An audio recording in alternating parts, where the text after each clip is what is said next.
नमस्कार बच्चों, सभी का स्वागत है। मैं हूं पंकज और आज हम इस हिंदी की वीडियो में पढ़ने वाले हैं पर्यायवाची शब्द।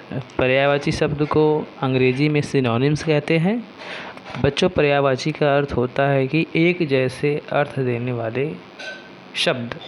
जो भी शब्द एक ही शब्द का अर्थ दें उन्हें पर्यायवाची कहते हैं। जैसे यहाँ लिखा हुआ देखिए आप, समान समान या एक जैसे पर्यायवाची का अर्थ होता है। तो क्या है?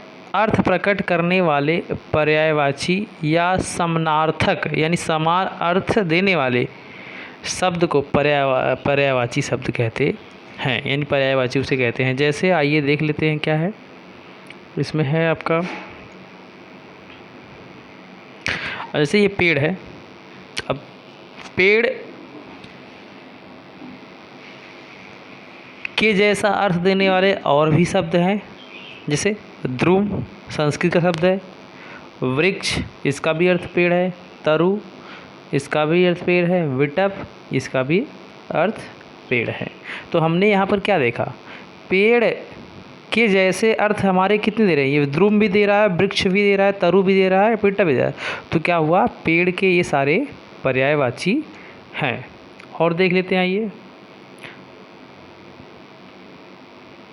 यहाँ पे आप देखेंगे घोड़ा, और देखिए घोटक इसका अर्थ भी घोड़ा है, अश्व घोड़ा, तुरंग घोड़ा, बाजी घोड़ा, ये सब घोड़े के पर्यायवाची शब्द हैं। आप, मुझे उम्मीद है कि आप लोगों को ये बातें समझ में आ रही हैं।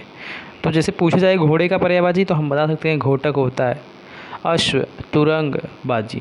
ठीक है, चलिए और पर्यायवाची देख लेते हैं थोड़े से। इसी तरह प्रभु का पर्यायवाची क्या है? ईश्वर, परमेश्वर सब जानते हैं। जगदीश यानी जगत के जो ईश हैं, जगदीश भगवान, ये प्रभु के पर्यायवाची हो गए। ये सूर्य देखिए, पेपर में पूछा जाता है अक्सर। भानु सूर्य का। प्रभाकर यानी प्रभा को करने वाला, प्रभा यानी सुबह को करने वाला। कौन होता है सुबह करने वाला?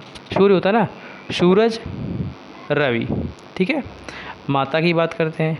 मातृ, जननी, अम्बा, माँ। बहुत सिंपल है।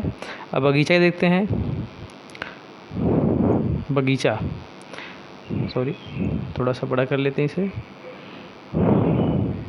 और बड़ा। बगीचा देखते हैं। उद्यान, उपवन, वाटिका, बाग। आपको केवल उद्यान याद करना है, बाकी आप सभी को उपवन पता होगा, वाटिका पता होगा, बाग भी पता होगा। चंद्रमा देखते हैं। शशि, सुधांशु, राकेश, हिमांशु। ठीक है, शशि चंद्रमा का है, सुधांशु चंद्रमा का, राकेश और हिमांशु। ठीक है, आगे जाते हैं। पर्वत के पर्यायवाची को देख लेते हैं। पर्वत, भूधर, भू को धारण करने वाला। जैसा कहा जाता है कि भूमि को पर्वत ने धारण किया है। ठीक है। गिरि, पर्वत का शैल, पत्थर जानते हैं ना, उससे याद करेंगे। पर्वत, पहाड़। तो आपको इसमें जो मुख्य पर्वत में जो आपको याद करना है, आप गिरि याद कर लीजिए और भूधर भूमि को धारण करने वाला। बाकी शैल आपको पता होगा, पहाड़ भी पता होगा। आइए सांप की बात करते हैं। सर्प सभी जानते हैं। भुजंग, ये याद करिए। विषधर, विष को धारण करने वाला। तो सांप क्या होता है? विषैला होता है ना, तो विष को वो धारण करता है। और एक है व्याल, ये व्याल, आप व्याल को नोट कर लीजिए। व्याल मतलब कि आप यदि व्याल याद कर लेते हैं और यहाँ पे भुजंग, तो आपका सांप का पर्यायवाची हो गया। ठीक है, आइए नेक्स्ट चलते हैं। आग का याद करते हैं। अग्नि संस्कृत शब्द है। अनल, पावक, दहन। ठीक है। घर, आइए घर देखते हैं। घर का आवास, सदन, इसको आप याद करेंगे। थोड़ा सा ये इसमें लिखा हुआ आ रहा है, ये सदन है, ये गृह है। मैं यहाँ पे लिख दे रहा हूँ आपको, गृह ऐसे, गृह। और निकेतन, ये इंपॉर्टेंट है, निकेतन याद कर लीजिएगा आप। घर के पर्यायवाची थोड़ा सा, आवास आपको पता है, सदन नहीं पता है, इसको याद करेंगे। गृह पता है आपको, निकेतन, यानी सदन और निकेतन। ठीक है, चलिए नेक्स्ट चलते हैं, अगला देखते हैं पर्यायवाची शब्द। आँख का, आँख की बात करते हैं, कलर दूसरा कर देते हैं उसमें। आँख, नेत्र पता है आपको, लोचन याद कर लेना आप ये, चक्षु, नयन आपको पता ही है, जनरली ये बोला जाता है। ठीक है, आपको याद इसमें क्या करना है, आँख वाले में लोचन और चक्षु। ठीक है, हाथी सभी ने देखा होगा, गज, हस्ती, हाथी से ही बना हुआ है, हस्ती से ही हाथी बना हुआ है। ठीक है, ये संस्कृत शब्द है हस्ती। कुंजर, करी, आपको करी याद करना है, कुंजर, और आपको ये दोनों थोड़ा थोड़ा आपको याद होगा, एक बार देख लेंगे याद हो जाएगा। तो कुंजर और करी, कपड़ा जो पहनते हैं, वस्त्र सभी को पता है, वसन आपको याद करना है, चीर, पट, वस्त्र, वसन, चीर, पट। ठीक है, और आइए देखते हैं झंडा, ध्वज पता है, पताका सभी को पता होगा, आपको भी।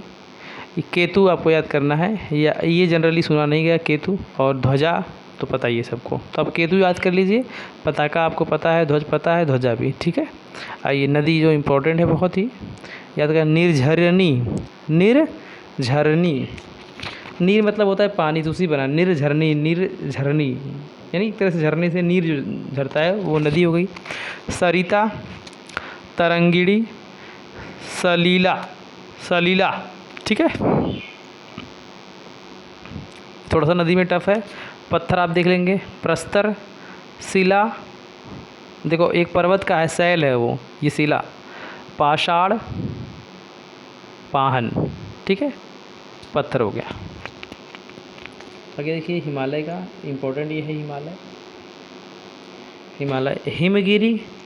ठीक है, गिरीश, गिरीश मतलब गिरी मतलब पर्वत होता है, आपको पता है, और ईश मतलब ईश्वर, यानी पर्वतों का ईश्वर। यहाँ देखो गिर है और ईश है ये। ठीक है, कैसे ऐसे बना हुआ ये गिर शब्द था और प्लस ईश, ईश मतलब होता है ईश्वर, मालिक। ठीक है, तो सारे पर्वतों का राजा यानी कौन, हिमालय हो गया। ठीक है, हिमगिरी। ठीक है,